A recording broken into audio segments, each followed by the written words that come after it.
Crystal lattice, इसमें क्या होगा कि रेगुलर अरेंजमेंट होती है क्रिस्टलाइन सॉलिड में, जितने भी पार्टिकल्स होते हैं आयंस एटम्स मॉलिक्यूल्स उनकी ऑर्डरली अरेंज होते हैं माइक्रोस्कोपिक लेवल पे भी, मीन्स के स्मॉल लेवल पे भी अगर देखें तो वो रेगुलरली और ऑर्डरली अरेंज्ड होते हैं। That's why they form the characteristic shapes of the crystal. फिर जो पोजीशन होगी किसी भी पार्टिकल की क्रिस्टलाइन सॉलिड में उसको रिप्रेजेंट किया जाता है बाय द लैटिस। फिर array that represent the arrangement of particles that may be atoms, ions or molecules in three-dimensional space is known as crystal lattice. External shape जो होगी crystal की it will depends on the condition of the crystallization. Crystallization पूरी एक technique है जिसमें crystals को obtain किया जाता है। मीन्स के उसमें इम्प्योर क्रिस्टलाइजेशन हम इसलिए करते हैं क्योंकि कोई भी चीज़ है अगर उसकी जो उसमें जितनी भी इम्प्योरिटीज़ होती है उसको रिमूव करने के लिए, ताकि प्योर फॉर्म में कोई भी प्योर सब्सटेंस आपको ऑब्टेन हो सके। अब ये जो है वो डिफरेंट होता है डिफरेंट फॉर्म्स में, जैसे लाइक सोडियम क्लोराइड वो क्यूबिक फॉर्म में भी होता है और ऑक्टाहेड्रल शेप में भी होता है।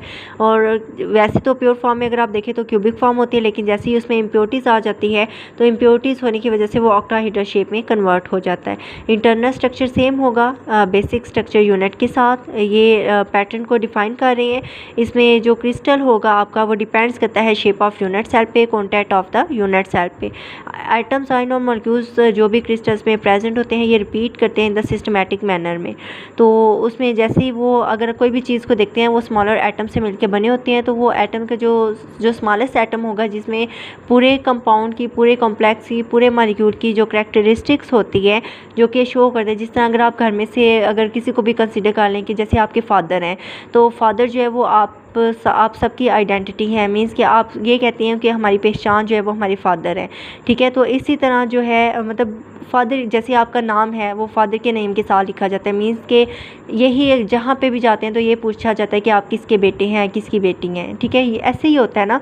तो इस तरह ये जो यूनिट सेल है तो इसमें भी क्या होगा कि जो भी कोई चीज़ बनी होती है, कंपोस्ट हुई होती है, तो वो किसी भी यूनिट से, किसी भी स्मॉलेस्ट पार्टिकल से मिलकर बनी होती है। तो वो जो स्मॉलेस्ट पार्टिकल होता है जिसमें वो सारी करैक्टरिस्टिक्स को शो कर रहा होता है उसको आप यूनिट सेल कहते हैं। लैटिस जो है उसकी 3 टाइप्स आ जाती है, 3 डायमेंशनल भी हो सकती है, 2 डायमेंशनल भी एंड 1 डायमेंशनल भी।